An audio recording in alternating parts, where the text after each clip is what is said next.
evening, people. Welcome again to the Footy Visionaries Podcast, episode 2. And we're post game week 1 today. We've had a feel of how it's going to look like. We've had a feel. We know what the season potentially is going to look like. And we've had some fun. Game week 1 was absolutely fantastic. And again, as last week, I'm going to start off with the lovely gentleman again in the glasses and the Man U top, even though we're kind of down, not up this time. But Khush, how are you doing, Khush? Oh, I'm doing well, mate. I'm doing well. I think from what we um from what we saw on the weekend with all the clubs, you can see that there's been a lot of improvement from plenty other teams, but you can also see that other teams definitely need some recruitment in terms of their team. Some teams just looked really poor that shouldn't do. I think Rich is gonna go on that when you pass it on to him. But at the same time, my own team is looked really good on the weekend despite us losing, but there was some questionable calls, but we'll go through that later on as well. But yeah, I think the weekend was great. I'm happy the Premier League's back, and I can't wait to see what happens this season. All right, let's not throw the shade on Richard. He's just joined, all right? I'm sure he's had a long day. He's wearing his Hammer shirt in support of the Hammers despite their drubbing this weekend. However, Rich, how are you doing, mate? You all right? Yeah, I'm good. Like Khush said, good action this weekend. Looking forward to talking about it and maybe having a rant or two about my own club and a few other clubs. But let's not get too ahead of ourselves just yet. I am looking forward to that rant. All right, there's nowhere else to start but to start with United versus Arsenal. I'm going to start off with this one, boys. There's a lot of positives. We saw, first of all, Arsenal did not deserve a point, in my opinion. That's facts. They did not deserve to win that game. They get all 3 points. That's number one. Number two, United were unlucky to not get a penalty. I mean, that foul on Cunha by, I think it was Saliba, that should have been a penalty, definitely. And three, it's because we're the weak goalkeeper who could not punch the ball out. Essentially, that cost us the game, and we've been crying out for a keeper this transfer season. Other than that, though, I think there were positives from United's end. How about you, Khush? What do you think? I think in terms of that game, of course, we had the mistake from Bayern with he should have been like Raya when it happened to him where he just punched the ball out. And it really highlights the fact that we need a goalkeeper. But according to reports, Ineos aren't going to be focused on a goalkeeper this summer. It's something that's going to be done next summer. I think that they're putting more effort into getting another CDM. In terms of how we were during the game, I think that we were pressing well. We weren't doing it like wild pressing. We were pressing in like more of a uniformed way. Ligt in that game was brilliant to hold off Gyökeres.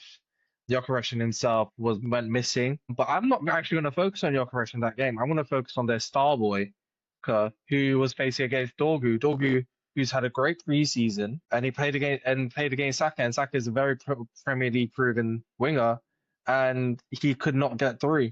And that leads me on to our next one, where because I was watching the game with my brother, I said to my brother, "Does Saka do it in the big games?" And certain games he can show up, but like most games, good defenders know what he's going to do most of the time. He's going to try cut in and try curl that ball in. But if you saw in that game, he wasn't able to do that. And anytime he did try to do that, he would be blocked off more or less straight away. And then going into our defense, Euro, De Ligt, and Shaw were holding on that line. And Gyökeres couldn't get through. I don't rate Martinelli, so I'm not going to talk about him. And Odegaard didn't actually do well either. Then you can see that there was a bit of a problem in our midfield where we do need that Baleva player or that player that can run the line and let Bruno push forward. But everyone knows that it's not something that's new. But then we get to our creme de la creme of our game, which was our attacking options. If you saw Mbeumo in that game, there's a reason why we shelled out the big bucks, and he was showing it. And then Cunha started from the front, even though he wasn't showing much. When we put him in that 10, he was causing loads of problems. Then Sesko only played for like 20 minutes. You can't judge a game on 20 minutes, but there was signs there. I think he just still needs to embed in the squad. And you can't take away from Mount. Mount did really well in that game. And I know Josh is not going to agree with me, but Casta in that game did break up a lot of play for United, and he did spray that ball really well. So I think there's a lot of positives to take from that. I think overall we should have won that. We should have won that game. I don't even think we should have drawn that game. We should have won that game, but there's been questionable refereeing calls. And it's a shame that we came away with nothing. All right, Rich. As a neutral, you're watching this game. You had no vested interest, obviously. You're just watching it from a pure footballing perspective. How was that game for you? I think it was one of the most exciting games at the weekend. It was going back to old school about how that derby used to be, end-to-end stuff. Both teams going for it. Okay, towards the latter engine and latter stages, it changed a bit, but throughout, it was an exciting game. It was just awesome to watch. United did surprise me a lot. I was a bit of a doubter of Mbeumo, sorry. I'm not saying he's a bad player, but the £70 million price tag I thought was a bit extortionate. However, I think he's proved doubters wrong if there were any apart from myself. And United the progress was there. They've actually shown that what they're doing is working. Again, as Khush said, they need a few more players, especially when it came to the substitutions. Gatti, sorry, good player, but I just felt like he didn't short that midfield. He came on and he just felt like he was lost, a bit of like a chicken, rabbit headlights sort of thing. And the back three played really well, especially like Luke Shaw coming back as well. Him centre back really well. I actually quite surprised to see him there, him starting over Maguire. But of course, the manager knows what he's doing. And then for Arsenal, I thought they played well. Lucky with the goal, I have to admit. They had periods where they were quite dominant, but they just looked a bit afraid. And the atmosphere of that stadium, I've not heard of that electric in a while either. I kind of disagree on that sense that Arsenal played well. I think they played really bad. I don't think they had anything going forward. If you looked at the stats in general, United had 25 shots, and I can't remember off the top of my head how many shots on target. I think Arsenal only had one throughout the entire game. 22 shots for United and 7 on target. And then Arsenal had way less shots. They didn't have any impact in that game. The only reason they scored is due to a goalkeeping error. I think if that goalkeeping error didn't happen, they're not doing anything in that entire game. They looked afraid from the start. And then as soon as they got that 1-0 goal, they parked the bus. They completely shut shop. Yeah, I think I agree with you guys as well, especially Khush. I think, first of all, I'm going to come from United's standpoint. United had most of the ball, which I was not expecting United to have a lot of the ball, to be fair, so our position was good.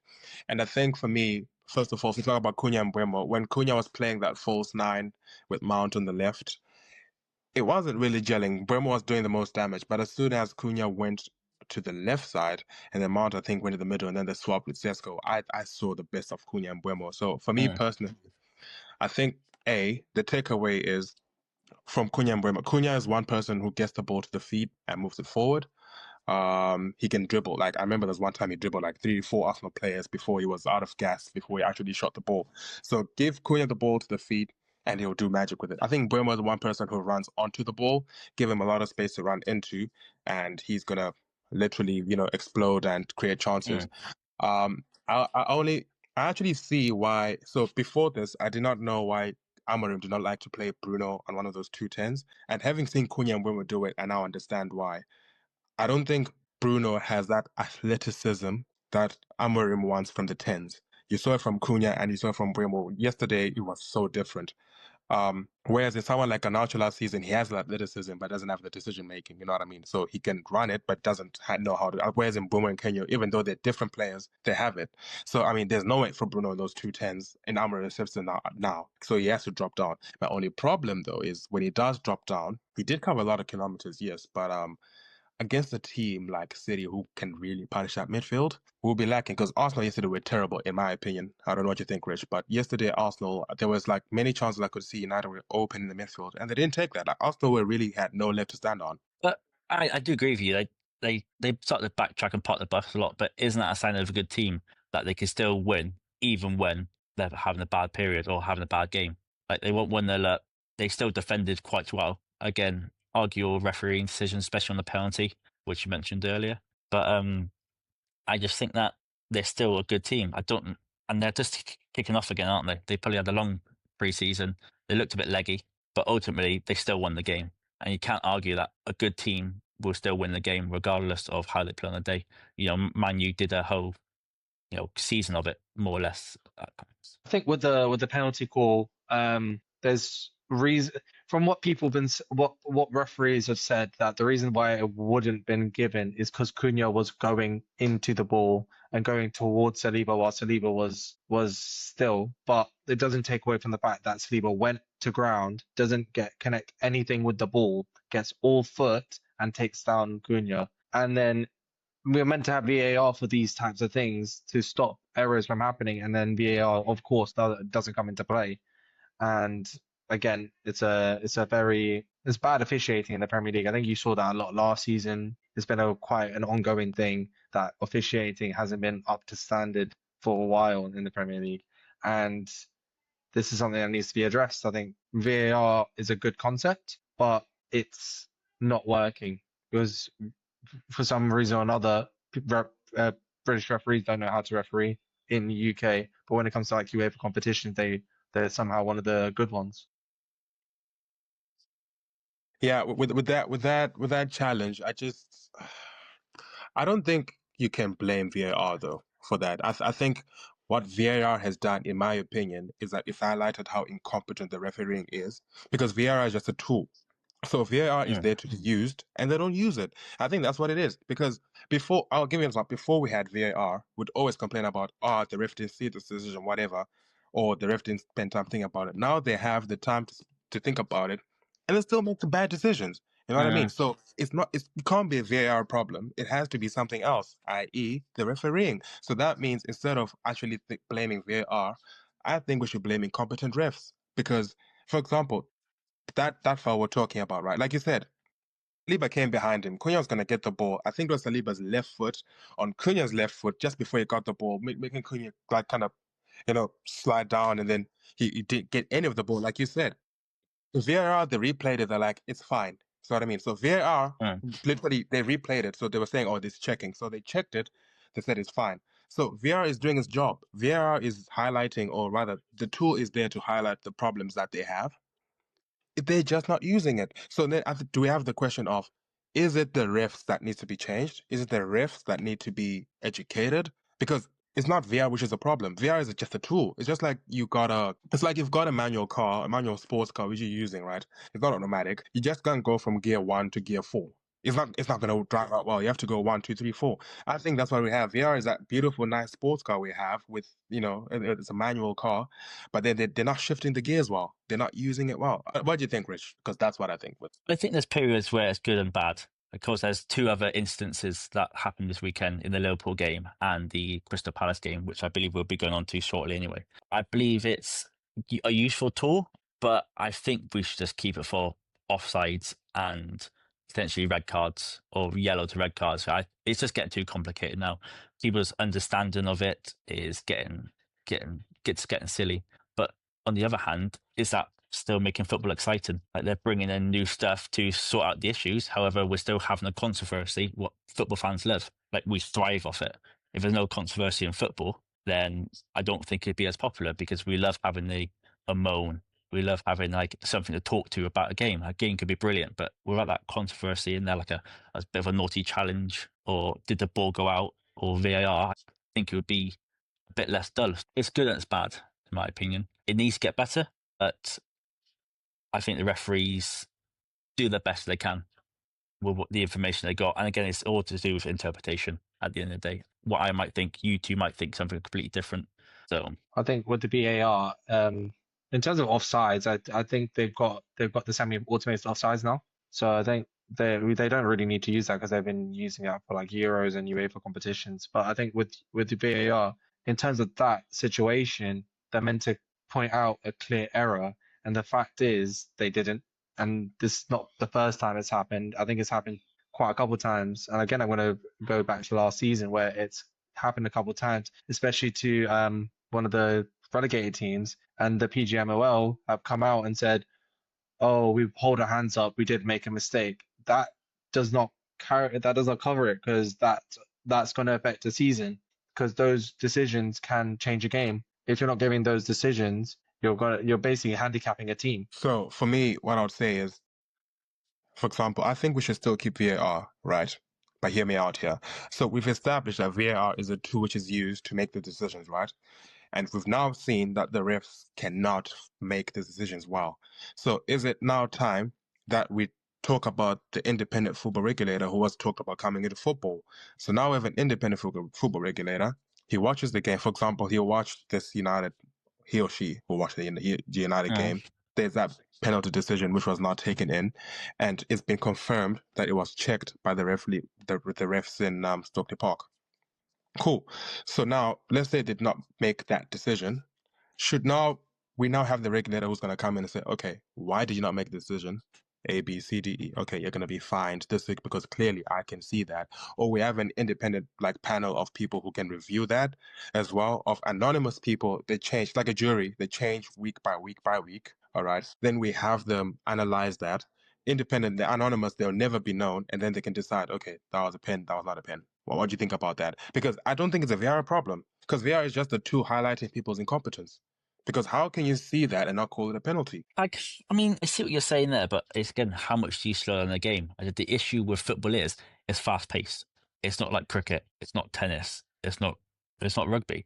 Those are games where the games slow down, or they can have a little break. Think, okay, let's sort that person out, or let's just check this while everyone's waiting. It happens. I think if you do that in football, I do feel like it could take even longer.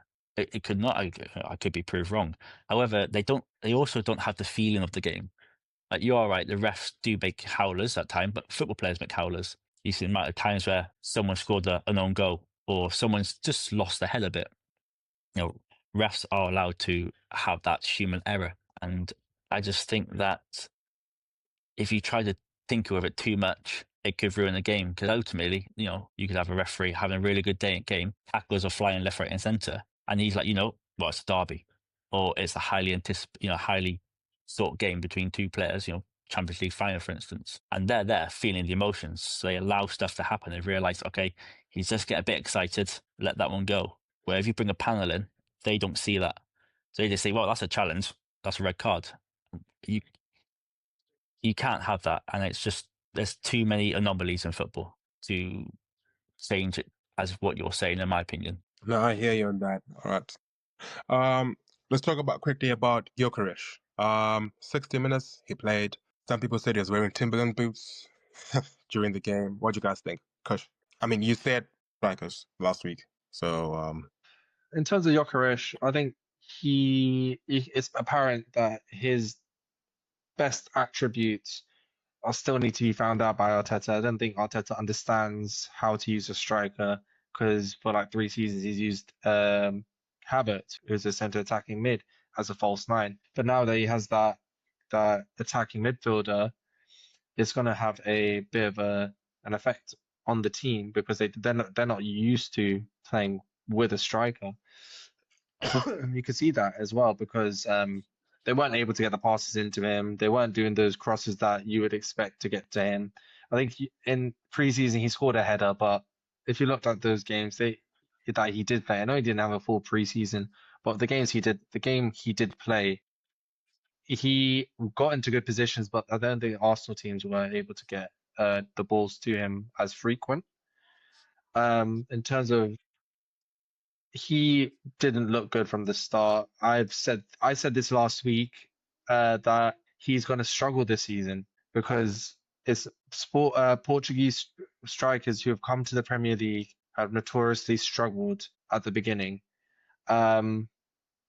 People have doubted me when I said this, and yesterday was clear proof that he is going to struggle, but he is going to score. Don't get me wrong, but he's going to struggle. One, because it's a new cog to the Arsenal system that hasn't had a striker ever, apart from maybe Aubameyang, but Arteta pushed Lacazette out. So they haven't had a clear out-and-out striker for 3 seasons maybe. So it's going to be a bit of a change, if you get what I mean. It's going to be very difficult for them to get ahead.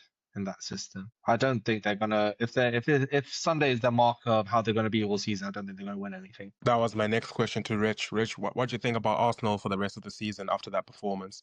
Will they kick on? Is it one of those they had to grind out the win because United were that good? Or is it a thing of they can't really create? It's too early to tell. What do you think? I think they'll grind on. Again, whether they'll win anything, I'm not sure. Liverpool on Friday, they looked strong. They looked a bit defensively iffy, but I think they have enough to at least push on, maybe get a top two. But I don't think they'll win anything. I just don't think they still have the depth in their squad, and I think they rely on too many individual players. They always rely on if Odegaard's not pinging the ball left, right, and centre, they've lost it. Same as United with Fernandes. If he's not pinging the ball, passing all the through balls and that, they aren't going to win anything. I just think it is a bit of a blip for them. Again, it was, Old Trafford's first game of the season. The crowd was electric. They were under pressure, and the pressure that your front three were putting onto them was anybody would struggle. And it's the same when we go on to like Sunderland with West Ham. The pressure they just had just kept attacking. All you can do is defend that and hope for the best. One person. I know you said Liverpool, but you can never discount City. And one person that stands out from their game is Reijnders. That dude, he is that KDB hole, I think. The way he went into that game, the way he was gliding past players, the passing that game, the awareness in that game. Yeah, City have got a gem on their hands, and you can't discount them at this point. With him playing like that, you cannot discount. So that brings us nicely into City. Let's quickly talk about City before we move on. 4-0. Haaland on the score sheet. But like you said, Reijnders, for me, I'm going to start. He was starting in from a deeper role and coming into the game. And I won't even lie to you guys, I really enjoyed that performance. Like, I was watching him and he was balling out. Like you said, I think he's that KDB-esque type player, but I think he has a better carrying capacity. I think he's like a hybrid of KDB and Yaya Toure kind of thing because of the way he comes in from deep with the ball carrying ability. So, I mean, I'm dismayed to say this, but I'm actually excited to see what he's going to do in the season. City are looking good as well, like off the ball, on the ball. Granted, the first game of the season, but Rich, like what I saw from City this last weekend was so good. What do you think? I agree, they played really well. However, I do think Wolverhampton made it a bit easy for them. I think maybe 2, possibly 3 of the goals were just defensive errors. It was just, being lazy with the ball, not getting position, not defending correctly. So yes, Man City have to be in a position to score them goals. But when you're giving stuff on the plate, like some of the goals were, anybody's going to walk over a team. So yes, I think they played really well, but Wolverhampton made it easier for them. No, I agree in that sense, because we alluded to this. I alluded to this last week where I said I think Wolves have lost lost a key player in Cunha. They've lost certain players in their midfield, and I think they're going to struggle this season. They haven't invested very well into their squad. They've got a good manager, but I think they're going to struggle really hard this season. Same thing with Brentford as well. If you saw them when they played against Nottingham Forest, because they look a bit of a shambles at points. They did not look coherent, like as you see a Brentford side. Yeah, those two I think are going to struggle. I mean, I do hear what you're saying about Wolves. They did make it a bit easy on that, but I actually think before City started scoring, it was a bit more of an even game. I think Strand Larson could have taken some chances a bit better, because they fed him about twice. He was a presence that I think the first few moments of the game before City started going on. But at the same time, I think City is just coming back to where they are. I mean, there's a recent comment which people were speaking about by Pep about having maybe too many options, too many players. If you were City, or if you were in a City decision-making capacity, A, do you think City have too many players? And B, which players did you move on? Because to be fair, there is a lot of players. I mean, just in the midfield itself, on the wings. What do you think? And also, they might sell Edison and they already have Trafford and bring in Donnarumma. I mean, talk about greed. City are notoriously known for spending big, but it's rare to have a Pep Guardiola side that's got a load of options. He likes his squads, like he likes to know what his squads are going to be a week out. So I think Edison's going to leave. You got Grealish already left. Still, so many. The window is still open as well. So they're going to. I think Donnarumma's definitely chosen them. as a destination. So now they've got probably the best goalkeeper in the world in terms of what he's done last season. But I think with City in itself, I think they, as you said, Wolves made it easy for them. I think if they went against like a bigger team, I think Reijnders doesn't get that space in midfield. And if he gets more quality midfielders against him, I think it's going to be an interesting watch. Mm. No, Do you not? Yeah, go ahead, Grish. Yeah, sorry. I said, do you not also think that comment about Pep having too many players? Don't you think that he's brought that on himself, though? You think in the January transfer window of last season, he brought, what, 3 or 4 players in? And where are they now? They're just sat on the bench, probably not even on the bench in the under 21s, maybe. So, like, he's complaining he's brought them on players, but he's the one bringing these players in. You know, I'm not bringing them in. You're not bringing them in. I think it's a result of Pep trying to pull himself. I mean, last season was terrible for City. Like, we all know that they did hit the highest they did, even though they still qualify for the Champions League. And I think it's the right approach, but then it's backfired now. You know what I mean? Last season, they were really trying to dig themselves out. I mean, in January, they were buying as well. They were just trying to dig themselves out of that hole they were going into. And now Pep has gone into this transfer window with a clear picture of how he wants to play. You can see it from the signings he's made. You can see it from bringing Bob back in. Now, Oscar Bob played quite well as well, to be fair. Reijnders, you can see that there's like a different type of City play, which is a bit less technical than it used to be and a bit more free-flowing. So there was definitely, I think, in Pep's head, a way he wants to play. And then in his head, he bought the players who he wants to play that way with, but now he has to sell the other ones as well. To be fair, he said it himself. He said like his squad is too big and it might affect squad morale. So I think there's going to be outgoings, but I think it's a result of him trying to dig himself out. And I don't blame him for it because because at least City is actually backing him. They realize, look, we're not playing well. We need to do something this summer season. Let's get him the players he wants now. We can sort out everything in the summer, which they did now. They've sorted out everything in the summer. They got the players. I've got something to say about that. I know, but as a United City have always backed their managers. That's the only thing. They've always backed their managers. But as a United fan, you can't say that City are now backing their managers. They've always backed their managers. They've been backing their managers since they've been taken over. I'm not saying they're now backing the manager, but dude, as a United fan, it's sad to see. Like, I'll give an example. Last season, we're like, gosh, we need this. But even now, right now, for example, during this game, it's clear we need a goalkeeper. Banter came off with that one and just pounded, and it went through. Granted, there's a bit of effort, but come on, you be firm. You know, if this was City yesterday, tomorrow they'll be announcing a goalkeeper. Do you know what I mean? Like tomorrow, not even. Yeah, it's that urgency, isn't it? Exactly. We don't have that. And that's what I say, I can't really blame City for that. They were in a struggling situation. Let's dig Pep out. They dug him out. And now obviously it's backfired because there's too many people, which hopefully they'll sell. But I can't as a United fan who's starving for this, I can't blame them, you know? But yeah, it's a problem. Yeah. I think it's time to get on to the main event of the evening. I think it is. I was gonna say that as well. So, Rich, please talk us through the Hammers performance on Saturday and how you feel about that. This was all season, that is. You know what I mean? You know what? I can't fault Sunderland. They came in with a pure game plan and it worked. I watched the first half. I didn't catch the second half. Of course, all the highlights. They were just all over. They were just electric. Sorry. Again, the atmosphere, you know, they talk about the 12th man. Their fans made the 12th, 13th man. They were just so much energy, so fit, so athletic.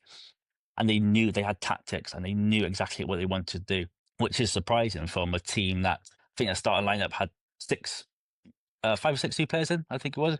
So you expected them to take a while to gel in, but they came out and they were like, they're ready to kick someone's backside, sort of thing. They're ready to take a scout. They prove that they were here to stay. They're not here to, you know, make it the numbers. So Sunderland, honestly, I was very impressed with them. However, we were a victim of our own cause as well. Again, first half, we played quite well. We were in the game. We had a lot of possession. We just weren't doing anything with the possession. Ballard got clear one off the line, which I think if that went in, I think it changed the game. It would have settled the crowd. Unfortunately, he cleared it off from Diouf, it was. Bowen played quite well. He had a few shots, and I think he was, again, as it was all last season, one of our best players, him and Wan-Bissaka. Our issue was our midfield. Like we had James Ward-Prowse and Rodriguez and Paqueta. Paqueta's just been told he's not getting a lifetime ban, which is great for him, and he's been very good ball pre-season. But on Saturday, I've always said about him, he's a very good player, but he's a sort of number 10 where he's like, you give me like Ozil used to be. Like you get me the ball, I would do wonders with it. But you expect me to track back, I will, but to a certain point. And with him having Rodriguez and James Ward-Prowse behind him was one of the most infuriating midfields that we can. And he did it a couple of times last season and it did not work. But yet he decides to put him in there. Rodriguez, who's on about going to Saudi next week for like 6.5 million. And he goes, oh, stick him in midfield. Like, why do you put a player who's got one foot out the door in midfield, who last season you've proven it was rubbish? Like, he looked leggy. He just didn't have a clue what he was doing. He just looked. I think my nephew would do better than him in midfield. And then James Ward-Prowse, I love the guy. I think he's a great asset to a team if you had a quarterback system. Now, if you ask him for whipping the ball, he'll whip it all day. But you ask him to have the legs in midfield, he just doesn't have it. I don't think he's ever had it, which is the biggest issue. And then we had them goes to his goalkeeper. He's only been at the club for like a week, and he starts off over Areola. And he made some very good saves, but the third goal that we let in, he should be saving that. He went to scoop it for some reason rather than passing it wide. But this goes on with a list of issues. Oh, and to top it off, actually, my rant is the worst thing about it is Callum Wilson getting on the pitch. I can't remember how much he's on per appearance, but now he's got like, oh, here's 10 minutes, have like an extra $9,000 in your back pocket. And I'm like, come on, lads, like we're in a bit of a financial crisis already. You're signing a player who you got in the pay-per-play contract who goes against what we're trying to do. It's just not working. And I think it's what's to come as well. I was very optimistic last week, but this week I think we're going to struggle. And that just goes from the chairman downwards, the stadium. We're just not in a good place. I heard that the stadium was, Adrian Durham, TalkSport guy, he ranked the stadium 92nd out of all the stadiums. And we currently had a poll from WHUST where they said that 95% of the fans have stated the new stadium isn't better than Upton Park. We've just become a bit of a soulless club now. I had a season ticket for 2 years, and even when I went there, it was like a library. Might as well get my Sudoku out watching the game. It was just like we had some good nights, but the atmosphere just wasn't there. That's what you get when you go to a bigger club, a bigger stadium. Yeah, our transfer policy isn't the best. We just keep getting free transfers after free transfers. We haven't got better from last season. Like you buy players in, like yourself, Manu, you bought in Kuna and Brumu to get the club better. We bring in Callum Wilson. Do you think the reason for that is? Would you say that West Ham is a desirable club to go to, so that then it would be a much more difficult place for a player to want to go to? I don't see why a player would come to West Ham in the current state we're in. You look at Jacob Ramsey. We go, oh, we'll buy you, Jacob. And he goes, well, I want to go to a club that's got more ambition. So he signed for Newcastle. Like we should be, okay, I understand Newcastle are in Champions League football, or Champions League football they're in. So they have more appeal than we have. But we should still be getting decent signings. And I think I said last week, George Hall going to Everton, Morton going to a French club. We should be signing these players, but we're just not going for them. Instead, we go for £30 million for Fernandes for Southampton. No one would go and get him. We just wouldn't play well. We didn't play so well Saturday, and as soon as the first goal went in, as it's been for last season, especially under David Moyes as well, if we go 1-0 down, everyone's head drops. And I just don't think Potter's getting the best out of his players at the moment, but I don't entirely blame him. Do you think he's the right guy to lead your club? I think he is, but then if you look at the Brighton job he did at Brighton, he was his first season too. They were towards the bottom. They were getting beat most weeks. They're getting a draw, getting a win every now and again. But you can see a bit of development you can see a bit of structure of what he's trying to do. And, I know Brighton's been taken on by other managers now and they've evolved it, but he's got that base level where he can get the club there. It's just I just think we are too far away from what he wants to do at this moment in time. Actually, yeah. So I watched the part of the game as well, and I have to say, your midfield, first of all, was like a hot knife through butter. Like they were charging your midfield, and they had numbers. And then when their front three were having the ball, it was exceptional. Like exceptional to watch, but disappointing from a West Ham point of view. But one thing which I noted, especially was it for Sunderland's second or third goal, was when Paqueta received the ball. So ball went in, was it to the fullback or to the centre back, and then went into Paqueta after that, and he just literally just touched the ball and they were on him, but he didn't even play a proper pass. I just felt like he was not interested, you know, and I know like he just come back from a difficult situation, but I just felt like he was. And I felt like it was embodying most of the Western players, except for Wan-Bissaka and Bowen, because Bowen, there's a time he did a lovely turn and you didn't score, went to the thing. So, I don't know. Do you think it's a player problem, as in almost all the players have got their heads down? Because even that one was just from a goal kick. That goal was from a goal kick. Paqueta got the ball. All it was a simple firm pass to the fullback, and he runs into space, and that goal doesn't come about. But then it just seemed like it didn't care. Paqueta's been notorious for doing that since he's been with us. He's been notorious at playing that sloppy pass or trying to do too much. He feels like he has I get that he has a point to prove. He needs to, but he does a bit too much at times, and he's often lost the ball for us, and which led to goals. But again, he's recently said that he's got us one, and his head turned. I think we're willing to accept about £35 million for him to go, which again, for a club we're struggling financially, it doesn't look good for us when players are saying, well, he's gone. Kudos went, well, he's gone. Paqueta could be going. And from the outside looking in, you're thinking, oh, I don't know how I feel about this. So I just think that we've got players who are individuals and not team players, personally. Do you think Kudus was a big loss? This summer? I think he was a loss, yes. But his issue is we always found it hard to balance him. It was fine when we didn't have a striker. We could play Bowen as a striker. But Kudus on the left doesn't do as well as he does on the right. And because Bowen's on the right-hand side for us, we found it hard to get him into our team. So it was a big loss, I agree. But last season, he wasn't good enough last season either. So it's a catch-22, really. I think if we kept him, great. If we lost him, we should have bought better players, but we haven't yet. Here's a question for you both. I'm going to start with Khush on this one. Was Graham Potter a one-season wonder? No, I don't think he was a one-season wonder. The reason he got that Chelsea job is because he did a great job at Brighton and to start with, and he was there for like 2-3 seasons. So can't call him a one-season wonder. I think he was just unfortunate with the Chelsea job because he was going through a period of change because they've lost Abramovich. They got the new owners coming in. The new owners didn't really like the way the previous manager did. They thought he could fix the problem. It just didn't work out, and it's really affected his career in the long term now, because if you lose a job like Chelsea, you basically are on a death sentence until like a lower-sided team, no offense, Rich, but like a lower-sided team comes and picks you up. Yeah, I don't think he's a one-hit wonder, but I do believe that there are certain managers that work with certain clubs. David Moyes, for example. I mean, David Moyes, I think he's a very good man, David Moyes. But as soon as you find his plan A, he's easy beatable.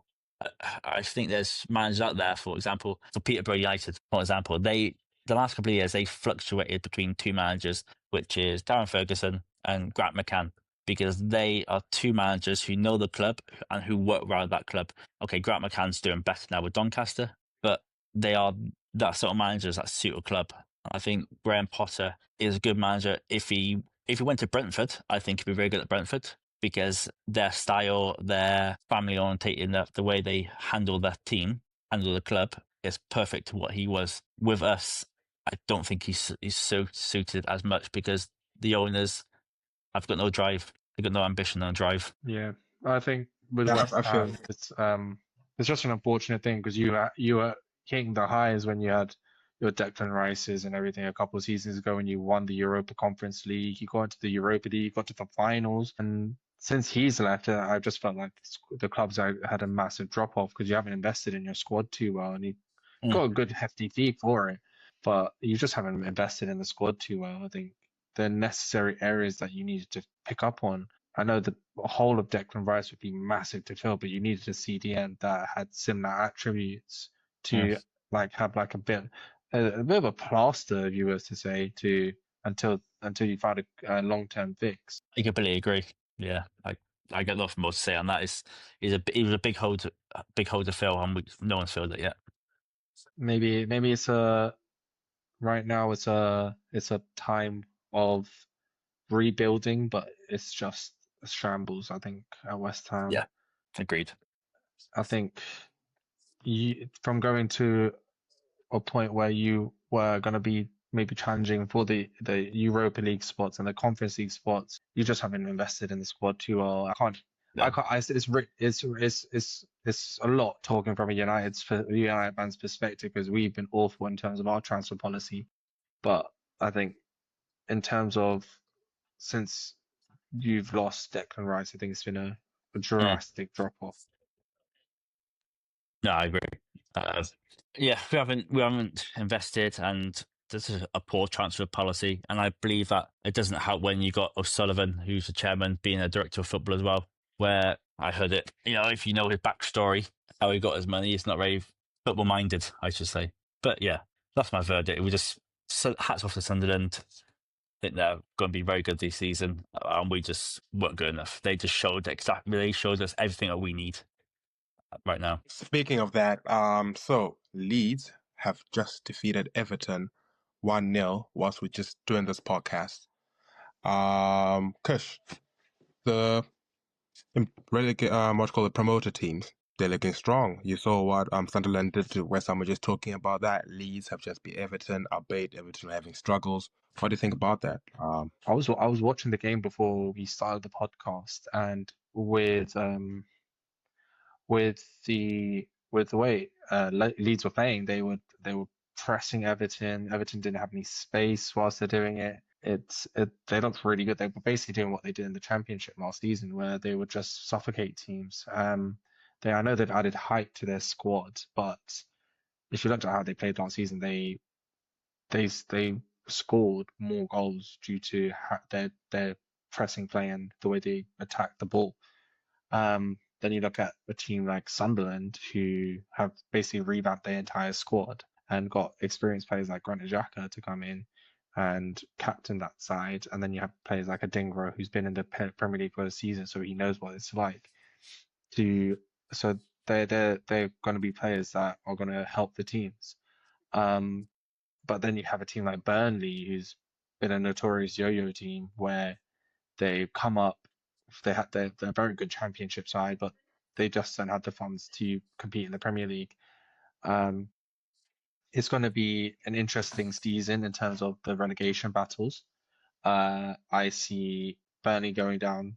With the way Sunderland played, there's no reason why they won't stay up. And with the way Leeds played tonight, there's no reason why they can't stay up. In terms of getting into that relegation fight, from the way Wolves played, Brentford played, West Ham played, and Everton played, they might all get sucked into it this season. Rich, what do you think, though? Do you think that it's a thing of Sunderland and Leeds played two of the teams which were struggling last season, and maybe like West Ham and Everton are going to continue struggling this season? So is it Leeds and Sunderland got lucky, or do you actually see like light into the tunnel that they'll actually stay up? I don't think they got lucky, because they both played exceptionally well. And again, it just showed the issues that both West Ham and Everton have. There's a lot of West Ham and Everton fans who are like joined together about how our clubs aren't being the best run at the moment. However, they've both had home games to start off the season, and both just been promoted, starting off as a home game.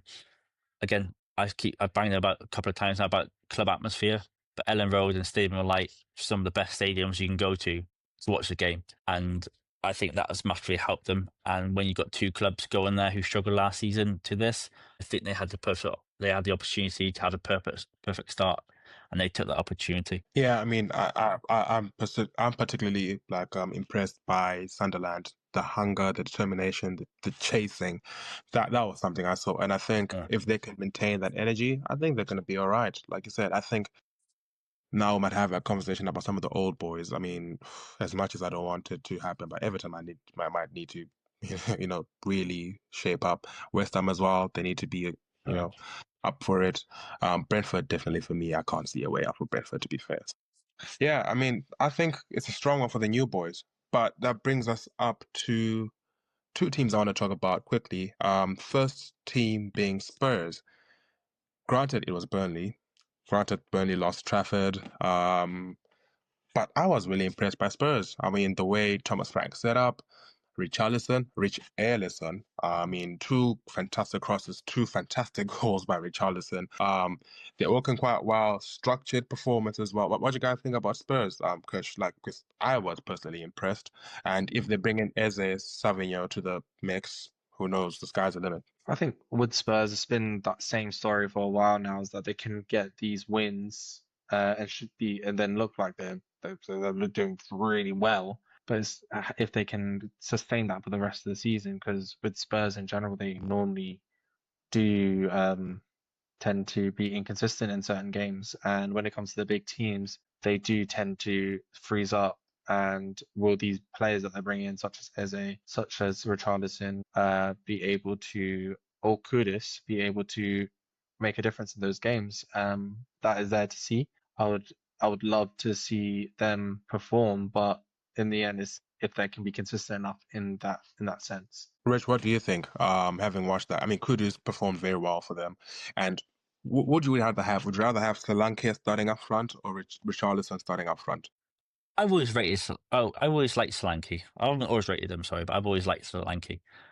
His time at Bournemouth, I thought he could go places, but since he made that move to Spurs, he hasn't quite made it yet. Where Richarlison, again, he's good time at Watford, good time at Everton. He time at Spurs wasn't too well, and especially the fact he was meant to be getting sold this season as well. But Thomas Frank decided to keep him. I think they've done very well. I also think Richarlison in that structure, I think it benefits him. But it's a shame seeing an English striker, Solanke, not get in. But I just think he hasn't proved himself. Where Richarlison's taken his chances, he's shown that he's here to stay, and I just think that he would win that place. I think he'll be the starter, especially after the performance against Burnley.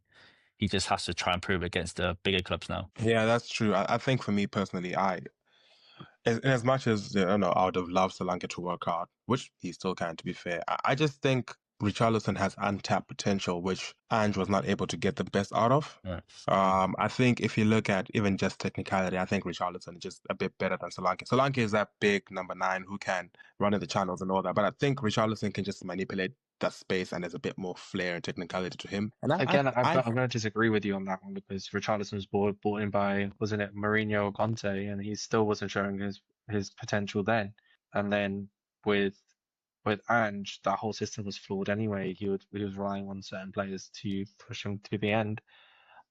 I think because it's the first game, he wanted to prove himself in that game and be the main striker. But is Richarlison really the guy you want to go forward with? One, he has attitude issues. He's notoriously known for being in the attitude, and he's inconsistent. So you need to really take that with a pinch of salt when you do that. When you say he fits the system, because he may score 2 against Burnley, and I really want to iterate, who have lost players. So I don't want everyone to get on a high horse about Richarlison being a good player, taking good goals, because it's Burnley. He needs to play, once he plays against a proper Premier League side, you're going to actually have to see if he can do it. But then, was it his fault though? For example, Conte brought him in, and whenever he came in, Kane was the main striker, so he had to be pushed to the left. But Richarlison had to play as a left winger coming in. And then last season, you're thinking, it's Richarlison's time to shine. No, they bought, what's his name, Solanke in. So he's never really had a chance. There's a reason why. There's a reason why they've done this. There's a reason they can't trust him. If they can trust him, they would not bring another striker in, or they would bring a second choice striker in. They do not trust him, those two managers. Hopefully, Frank does, but the other two managers haven't trusted him. And again, they played against Burnley. Please take that in they played against Burnley, so they came in with a swagger because they thought they were going to win. Do you think they're going to come in with that swagger when they play against the City or Liverpool? No, they're going to drop back and defend. I do understand you, but I'm going to make a case here because, for example, it's Kane. There's no way on earth you're coming in to displace Kane. So Kane was coming in, Kane left, and as soon as Kane left, Solanke was bought. There was not even a season where he had to prove himself. Kane left, Solanke was bought. 60 mil. No, Solanke was born in Ange's second season. Yeah, but then didn't And Kane then leave that after first season, and he left before Ange's first season. Fair. I still think he wasn't given time, but hey, it's Burnley, to be fair. I think what it needs, let's give him, for me personally, I'll say give him 5 games as a main striker, see how he does. If he does well, then get. What about you, Rich? Well, don't forget, going on what you're saying, you had Son playing for the middle for a bit as well. Exactly. And he was on form of life when he scored that goal against Burnley. I think that might be in the same season, where he ran literally the whole length of the pitch. And you had the informed Son you were playing against. But I do agree with yourself, Josh. I do think he's not being given a chance. But again, how many times do you give someone a chance who's got a bad attitude? Morrison, like, he got given chance after chance after chance. And he just had such a bad attitude. It got him nowhere. Like, eventually, he just got sold on and sold on. How many opportunities do you give someone before you think, oh, you're just a bad apple, you need to get shipped on? Balotelli, it was another one. Great striker, just attitude and attitude. He was given his chances, and he scored some great goals, played for some great teams. Yeah, now he's playing, I believe, for I think it's like a League 2 team in France. It's true. It's true. I think. Yep. It's just bad attitude. I think again, he scored 2 against Burnley. I want to see him play against the big teams and see if he can perform against the big teams. But I don't think he will. Yeah, I know, fair. I hear about attitude. Fingers crossed we see how he does in the next 5 games, if he's not changed. If he is, I think it's time to move on. But speaking of, quickly going to touch on Crystal Palace and Chelsea. That disallowed goal, which I personally believe is a shambles, because honestly, he just muscled him out, blasted into the top corner. I think the goal should have stood. The ref said he was encroaching beyond the line, which he went sideways, maybe a little bit forwards, but like 90% of his body went sideways. I don't think there was any viable reason that goal should have been choked off. I don't know what you think. Starting with Rich, what do you think about that goal? I'm in the referees club for this one. I think they had every right to chalk it off. Again, when you look at it in live action, it looked fine. But there's a metre rule between the defensive wall and the attacking wall. And before the ball was struck, Gagey, broke that metre. He was pushed within that metre. So therefore, he's not playing with the laws. So unfortunately, he has to be given. It's a shame to see. But if he doesn't have that ball, it either hits him or it hits the Chelsea player. And I also think that I think the rule is that he needs to be 1 meter out from the wall, and he pushed when the shot got taken. He pushed Caicedo and himself in towards less than that. And it doesn't take away from the goal. I think goalkeeper Sanchez just saved that goal. I think it went straight through him. But again, as Rich said, rules are rules in that sense. Where he did push into it. I think at the time when I was watching, I thought, what is this silly rule that's been happening? But again, rules are rules.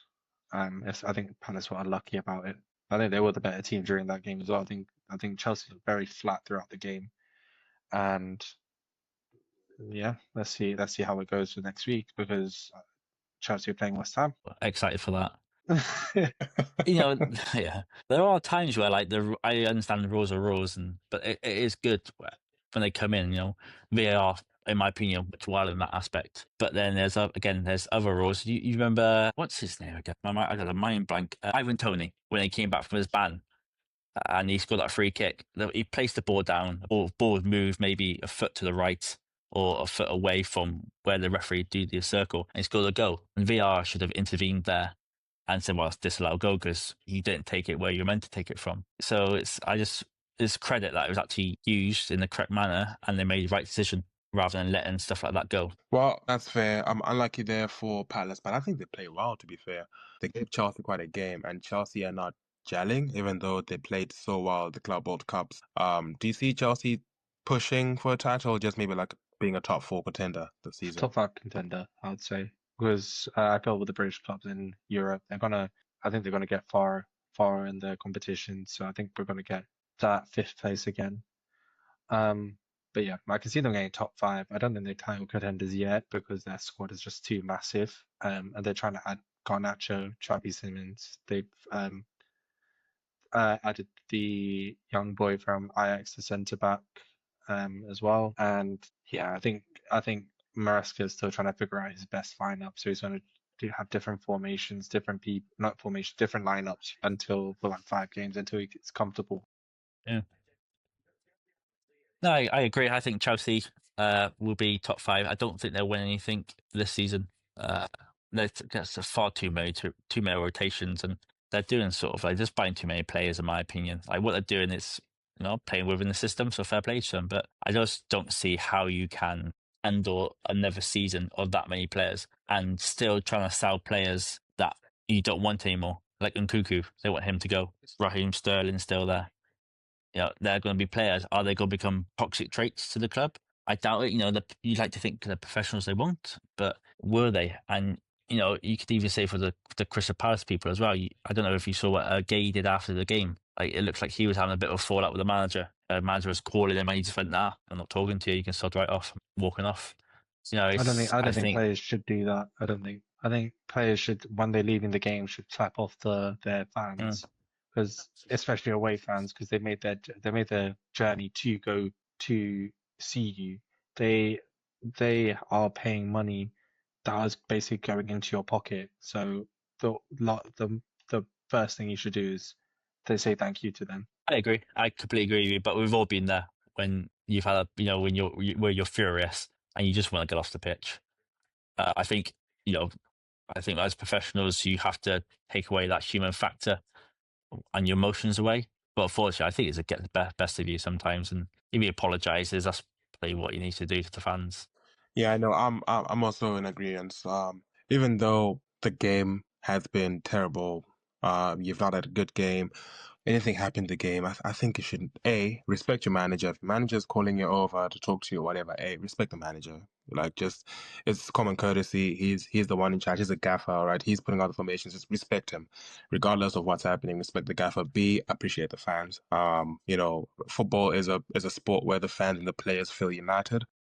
So I think both those things should happen. So I'm not a fan of that when players do that. I think it's just blatant disrespect, and no one is perfect. I mean, we all have those moments, but I think it shouldn't be as much. And moving on to the last match, okay, one of the last matches we haven't talked about, Liverpool versus Bournemouth. I think. Wait, before we go into that, Josh, I want your opinion of what happened with Antoine Semenyo. I want you to, if you could talk about that, because the reason I'm asking you is because you play football, and more importantly, you're a black man in that sense. I think it's the first thing is you usually with racism, it's a bit difficult because it's not often that it's very blatant. Most of the time it's hidden, or if it's blatant, it's in a private capacity. It's not in an open kind of setting. And I just think it's wrong. There is no need. I mean, yes, he's on the opposing team or whatever, he's playing for the opposing team, but he's paid to do that. He's playing the game. He's paid to do. He's playing. He's representing his team. There's no need to be racist towards him, and fair play to Semenyo for actually having the mental strength to pick up and get around, because like I've been in my regular job victim of it, and I had to pick myself up, which was a bit difficult. But so fair play to him to actually still playing on the game and continuing. But I just think there's no place for it in football. Let's just get on. If it's a rival player, hate him as a rival player, or appreciate at least the footballing talent. He's a human being. He's not something else that you should do that. I think across all walks of football, across all races, genders, just keep it out of football. Let it be about football. If you hate him as a Bournemouth player, or as someone who's destroying your club at that time, because he was playing extremely well. 2 goals was it for him? So yeah. If you're not liking what he's doing to your team, fair and fine. Just don't abuse the man. He's doing his job. He's literally paid to play for his club to make them win. Leave the man to do his job. So yeah. That's what I have to say about that. It's a shame that Yeah. they're still in the game. I think it probably came into like the limelight per se. I think it's always been there. But I think it was made very more evident when it was England in the Euros when Rashford, Sancho, and Saka missed their penalties, and then they got all that backlash, all that racist comments, and I think it's just no place because football's the world sport, and there's no place for it. But on a lighter topic. Ekatike is looking really good for Liverpool. I was going to say, so in my opinion, there's good and bad to Liverpool this season, and I'm going to start with the good for now. First of all, Ekitike is looking fantastic. I am not sure why they want Isak, to be honest with you, besides greed. I mean, yes, you have to have two good strikers, but gosh, I was like, maybe Ekitike is not a finished article. Man, what he was doing for Liverpool in that game was fantastic. So I don't know what more Isak is going to add to the team. Obviously, it's going to make him more potent, but Ekitike, I think it looks ready to lead the line for Liverpool. Fantastic. His hold-up play was good. Link-up play was good. Finishing, obviously, that goal was fantastic. But Rich, I don't know why they want Isak as well. Let's say they want Isak just because he's a proven goal scorer for the Premier League. Like again, this is one game that he's had where he's played very well in the Premier League, and Isak's proven like he can.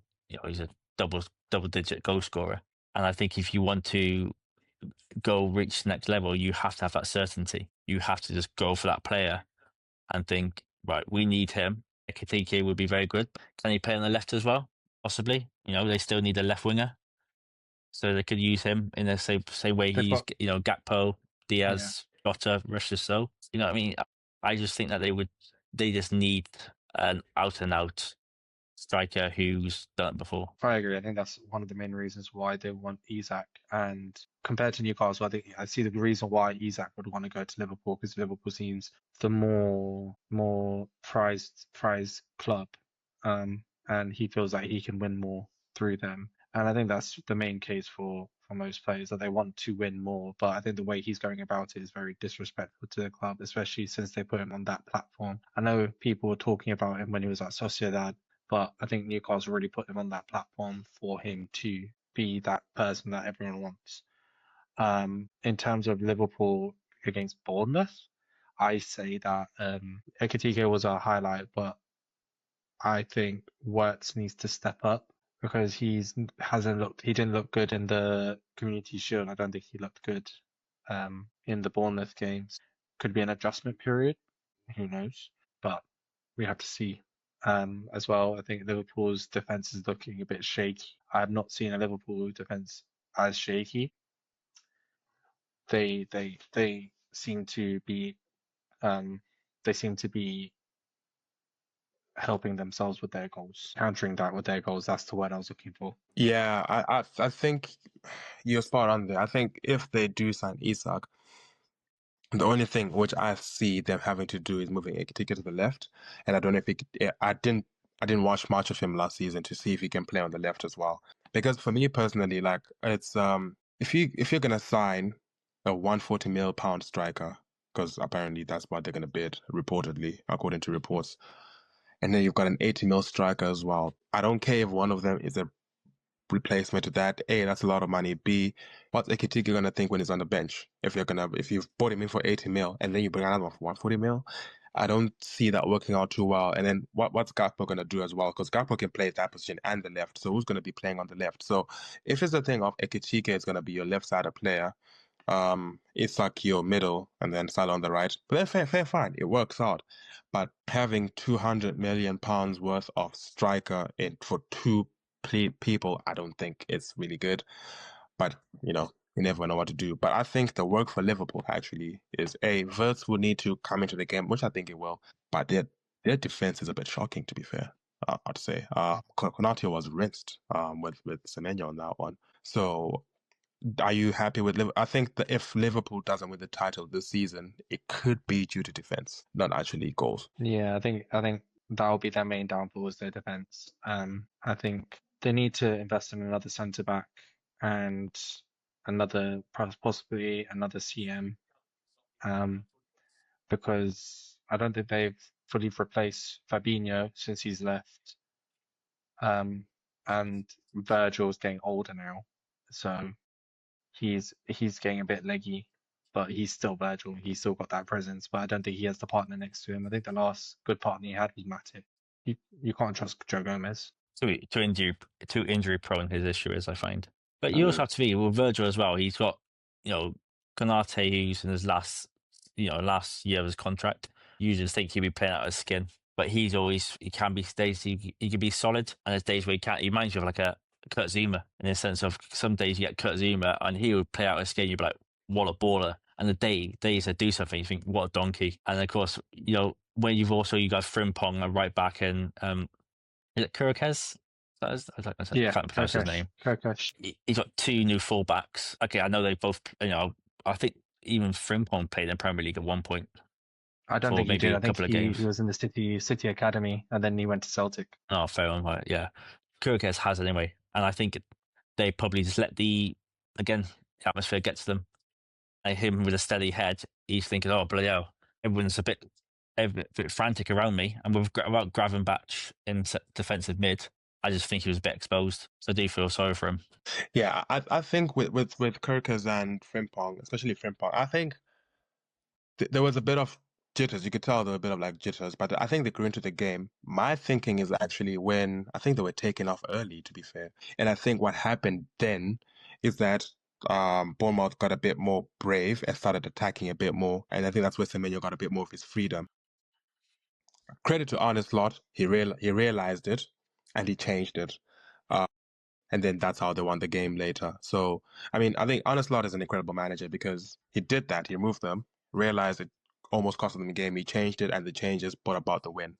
And fingers crossed, like, I'm a huge fan of Chiesa, even though he didn't play that match last season. So I'm hoping for his sake, he can actually solidify that left wing spot for Liverpool, because I would love to see Chiesa lighting it up. I think we're just quickly going to talk about one of the other games, Aston Villa Newcastle. Not too boring, to be fair. That was an interesting red card. I did watch the game. Newcastle lacking bite. No striker. They have no one to feed the ball. Gordon, and as good as he is, he can't lead the line. He has to be on the right for me. I think Newcastle, if you watch that game, it was a very end-to-end game at the beginning. In the first half, you can tell they need a striker. They were missing that Isak player where they could have won if they had like an Isak type of player, but that doesn't take away from Aston Villa, who are also lacking in certain areas. So yeah, I think both teams were lacking, and it turned into a bit of a snooze fest afterwards.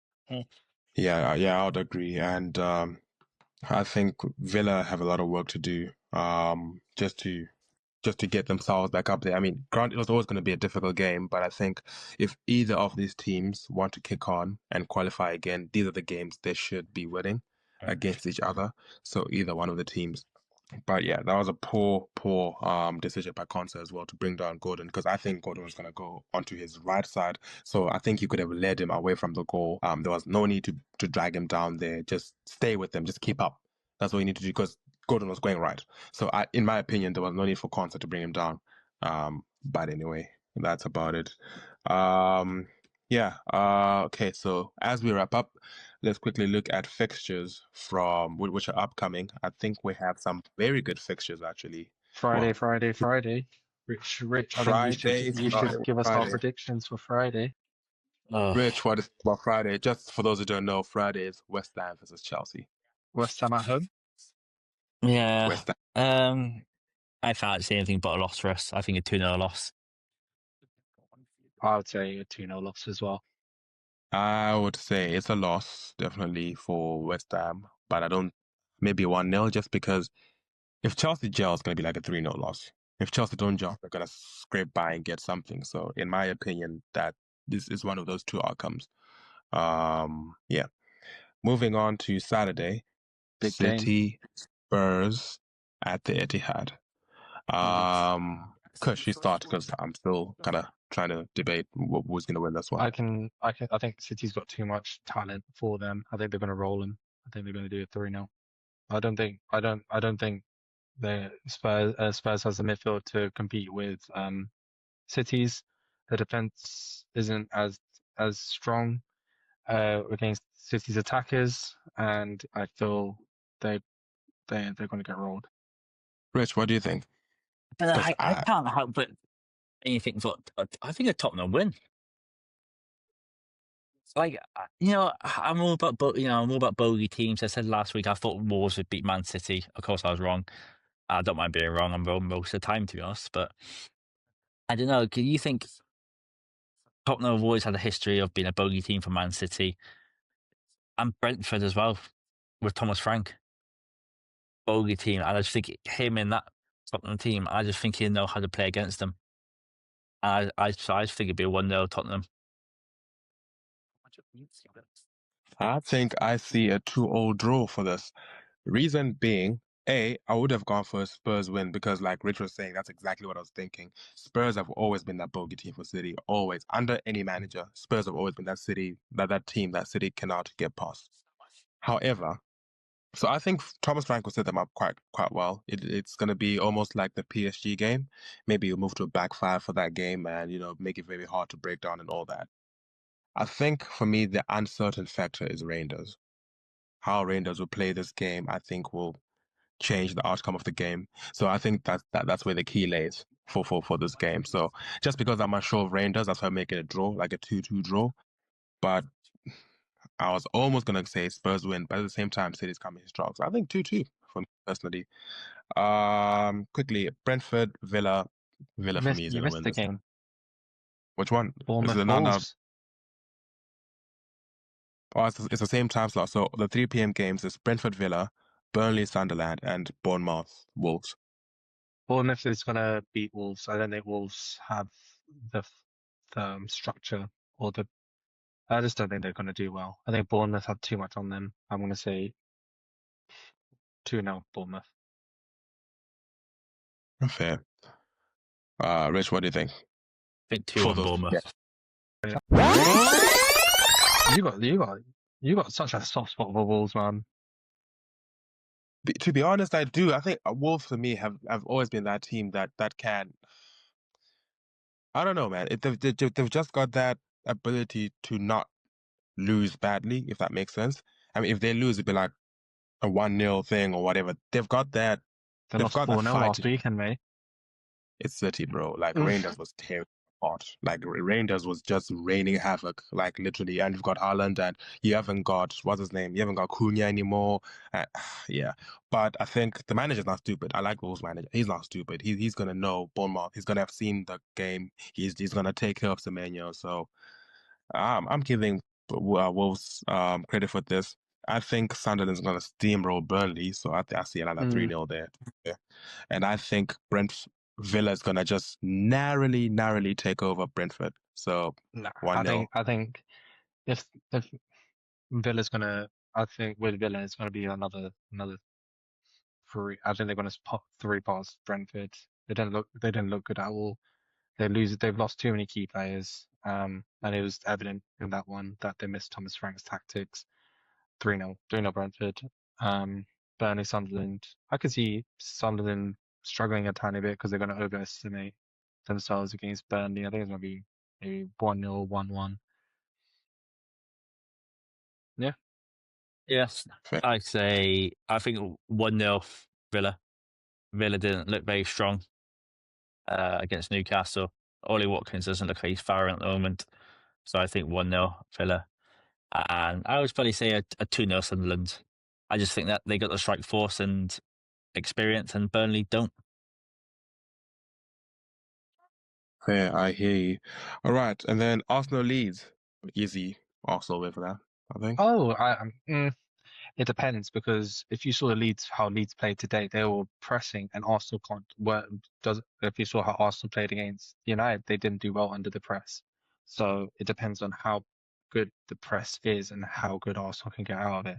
I do expect Arsenal to win, but I wouldn't be surprised with a draw. Fair play. Rich, what do you think? I can't see anything else but Arsenal win.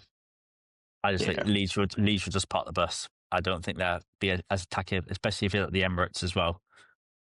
I think Leeds would just think, all right, let's just see us out and hope for the best. David Fartler's been caught up before, trying to go all out against a top Premier League team. and being caught out. So I think it'd be Arsenal win. Fair play. Moving on, Crystal Palace, Nottingham Forest. That's a good game, to be fair. I love the draw I see here, lads, but I think it'll be an entertaining draw, to be fair. A very entertaining draw, in my opinion. I don't know what you guys think, but yeah. That's a draw. Maybe like a 2-2 draw as well. That's going to be a masterpiece. I think I'm actually going to try watch this game. I think Forest have their tails up because they had a dominant victory over was it Brentford? So I could see them winning 2-0 or 1-0 because they can break it. No for me. I think it'll be a ball draw. Boring? Nah. Quite fair, but I don't think anything's boring. Everton, Brighton, I think that's going to be a 1-0 win for Brighton. No. That's going to be another ball draw. I think 1-0. I think 1-0 Brighton. I was going to say ball draw. But Everton in their new home, by the way. Oh, even more sense that it's going to be a Brighton win. Like, we struggled in our first season at London Stadium. I think they'll struggle. But again, theirs is more purpose-built, but I still think they'll struggle. Fair. And then the last game of that day is going to be Fulham, Manchester United. I'm feeling optimistic. 2-0. I think Seshko might get his debut goal. Cunha is going to do a madness. Mbeumo, Bruno. I see nothing but United win. If I use the Arsenal game as an indicator, I don't know about you. It depends on if we're consistent enough. If we have the players playing and pressing like we did against Arsenal, then I could see us doing that 2-0. But it's just consistency. But I'm going to say United win 2-0. Yeah, 2-0 for me as well. Cool. Monday. The last game, which is going to be one of the best games of that weekend as well. Newcastle, Liverpool. 2-1 I Liverpool. am going to 2-1. Fair. Yeah, I think it's going to be an interesting game, but I don't think Newcastle have that firepower to put chances away. I think they're going to get chances, but I don't think they're going to put them away. And Liverpool they have Salah, they've got Ekitike in form, and you can't discount them from winning this game. I think it would be a surprise if they don't. Yeah, I would love Newcastle to win, just because I think this earlier on it would just make the league a bit more exciting. But I just think Liverpool would do them. I think the Isak is causing too much issues behind the scenes. I'm expecting a tifo from Newcastle fans saying, "Get out, Isak." I mean, it's hard to look beyond a Liverpool win for this one. The only thing I'm gonna say is if Newcastle set up defensively, very defensively, and then counter Liverpool, I see Liverpool struggling with that counter because you've got Elanga and Gordon going at you, and as we saw, when Liverpool have pace coming at them, they might crumble a little bit at the back. So I think it depends on that. I'm gonna go with a 2-1 again, like you guys said, to Liverpool. But if Newcastle are able to capitalize on the counter attack like Bournemouth did, and Newcastle have a better defense than Bournemouth, no lie, I might see even a draw. Potentially Newcastle win, but yeah. And with that being said, we're done with episode 2, Match Week 1 review. Thank you, gentlemen, for joining us, Khush. Lovely to have you as always. Lovely to have you as well. Rich. And please do not dream about the Hammers tonight. Just have other sweet dreams, please, if you can. I'll do my best. That's okay. Thank you all for joining us. Remember, find us on YouTube and Spotify at the moment. We're going to roll out to other platforms very soon, and we'll let you know of that. But for now, it's goodbye. Take care. Ciao. Bye.